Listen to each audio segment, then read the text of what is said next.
Okay. Part 3. So, you can say yes in church, but then when you, in your heart, you really don't mean yes because you know you still going to do what you want to do. Yeah, pretty much. So I get home. I'm feeling good because the service was good. Get home. Had a lot of sleepless nights before then. Before that night even came.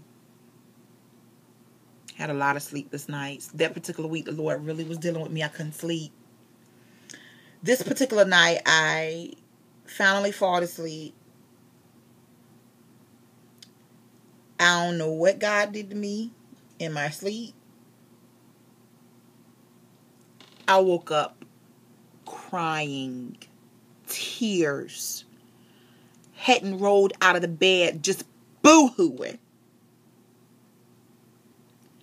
God would not stop speaking to me. And all I kept saying is, I'm sorry, y'all. All I kept saying is, God, the people are not going to accept me. I've had a child out of wedlock.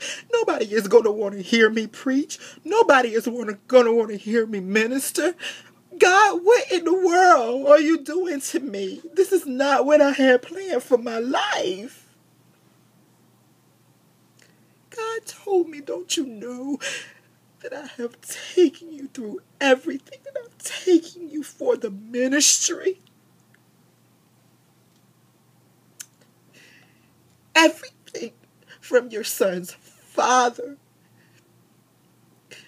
passing, and from you being in an abusive relationship, and from you being, lights turned off before, and everything, financial issues and hurt and pain. Don't you know that I allow you to go through those things for ministry?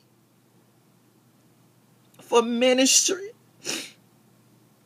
And I didn't even know I was going here tonight, y'all. I was going to get off of here and go make some jewelry because I did not know I was going to go into this when I started this video. But I got to do what God told me to do because I don't know. Maybe somebody's out there dealing with, they don't know whether they're called or not. But God speaks to you and God lets you know. Because I kept saying, God, how am I going to know if I'm called? But He told me. He told me. God spoke to me. He's real. So I said, God, why? Why me? I even kept saying to Him, why me? And God kept saying, why not you? Don't you know that I didn't allow you to die for a reason? The many times that you could have been killed. The time that your son's father beat you up and hit you in the face. He could have strangled you and killed you. But I granted you life. I gave you grace and mercy. Why not you? Why not you? There are some single mothers that are struggling that's going to need to hear what you have to say. Why not you? There are some single people that don't know that they can live on their own, that don't know that they can have their own cars, don't know they can have a nice job, don't know that they can have nice things, but you are able to minister. You're able to help heal the hurts because you have been hurt. I know that there's got to be somebody that God got me saying this to tonight. God got me saying this because somebody might be in the same situation. You don't know. You don't understand. You keep saying that you don't know, God. God, I don't know. I don't know because people ain't going to accept me. People don't like me like that. And those are the same things that I said, but God said differently. God said, let me be in control. All I need you to do is say yes. Yes. And mean it from your heart. Yes. So, I'm sorry. I got to get some tissue. So I went ahead and I cried all that morning, and I was supposed to be at the conference at, I believe, at 9 o'clock. I didn't get there till about 10 because I'm in the bed crying. And I'm in the bed, not just crying, y'all, but I was in the bed saying, yes, God, I'll do whatever you say for me to do. God, yes. Okay, I give in. I'll do it. I'll do it, God. But you got to promise me that you're going to uphold me. And I remember I kept saying, God, yes, yes. And I just kept saying, yes, yes. But this time, I meant it from the bottom of my heart. And I kept saying, yes, yes, yes, yes, yes, God, yes, I'll do it. He just kept speaking to me. He kept letting me know that I was going to be okay. He kept letting me know that I was going to be all right. And he told me to keep worshiping and keep reading my Bible and keep being in the Word. And I was like, Lord, I don't know what my pastor is going to say. I don't know what because my grandfather had turned the church over into my uncle and into my godmom and my uncle, and they were both. She's the pastor, and he was the co-pastor at the time, and I was like, God, she's not going to want to hear what I got to say. And the Lord said, yes, she will. Just do it. Just talk to her. Just let her know what I've told you and talk to your uncle. So I finally got out of bed, got in the shower, got dressed. I could not get myself together. So I went to the church. I was supposed to sing. My mom had asked me to sing, and I got there. And what was the song that I sung? It was a Yolanda Adams song, and I can't even remember the name of the song. It wasn't the battle. Is not yours. It wasn't that one. It was I can't even remember right now. It was so long ago. I can't remember, but it was one of the songs that talked about my past and talked about how God had brought me from that to here. And then I took the song even to my own life, and from then the Spirit of the Lord fell in that place at a seminar. It was a seminar, y'all. The Spirit of the Lord fell in the place even off of that little song, and I didn't even sing it long. But I knew God had been dealing with me all night and all morning, and I knew that I was bursting. It was like all of it was on the inside. I hadn't talked to my mama. I hadn't talked to nobody about what was going on. I did ask my son's godfather, and I asked him after the seminar, and we all were eating, and the Lord just kept dealing with me. He wouldn't leave me alone. And I went to him because he's an elder, and I went to him and I said, how do you know when, because I still was second guessing myself, and I said, how do you talk to Pastor about being, I said, how do you talk to our pastor about being in the ministry? How did you talk to my grandfather? Because when he was under my grandfather, and I said about becoming a minister, and he smiled. He had the biggest smile on his face, and he was like, you finally accepted it. And I was like, yeah. I was like, the Lord won't leave me alone. This is exactly what I kept saying.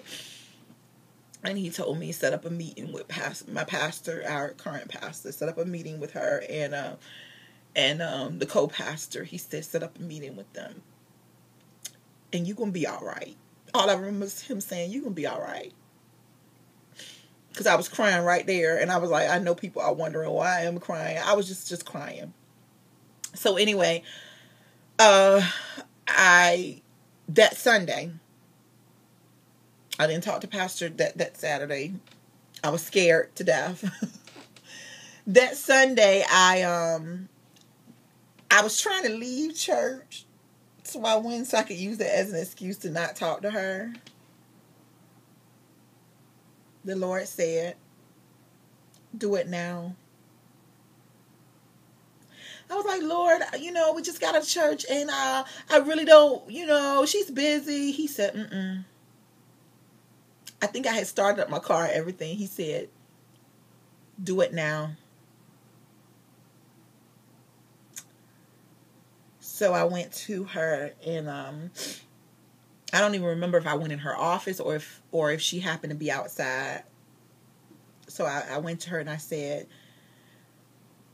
Pastor, I need to have a meet. Can I have a meeting with you and my uncle sometime this week? And she was like, sure, yeah, of course. And I said, I just need to talk to you all. I just need I need to just talk to you all. Can I have a meeting with you all? And she said, okay. I think she thought I was going to be like, I'm pregnant. But the devil is a liar. So, because she had a concerned look on her face, like really concerned. So she said, okay, well, what is your schedule like? I said, it doesn't matter to me. I just need to meet with y'all. So that Thursday, she said, how about Thursday? I said, okay. So that Thursday came. I had a rough week that week, y'all. Oh my God. I could not sleep. I had a rough week. But God gave me such a peace during that week. It was like He was like confirming everything. It was just such a peace. So I didn't tell my mom. I told the lady at work, one of my friends, she saved too. And I told her, she said, oh my God, yes, yes, yes. And I was like, oh my God, you don't have to be so excited. So I told her I was meeting with them. I was scared. So she had prayer with me. And I went to meet with them that Thursday. And y'all, I get in there. And I can't stop crying. It's like the Lord let a whole ocean come out my eyes. So I'm crying. My pastor starts crying. And my uncle had tears in his eyes. And she said, I've been waiting for you to do this. And I'm like, oh my God, are you serious? And she's like, I can't make anybody do anything. I can see the calling on your life. I can see what the Lord is doing on your life. She said, I already saw it. She said, your granddaddy even saw it. She said, but we had to wait until you was ready. I appreciate a leader like that. So I'm thinking, like, if you knew, why didn't you say something? And she gave me guidance. They gave me guidance. They had prayer with me. And she was like, pray to the Lord and find out what you really, which part of ministry that He wants you in. So I get home and, I got it all done finally. So she was like, pray to God and find out what ministry He wants you in. So I'm sitting here like, Lord, you told me already 2 times. But I was trying to be an evangelist. I was like, well, I'm going to be a missionary or evangelist. That way I ain't got to deal with a whole lot of folk. I can just go and preach and keep it moving. And then, come on home. But the Lord had already told me to be continued.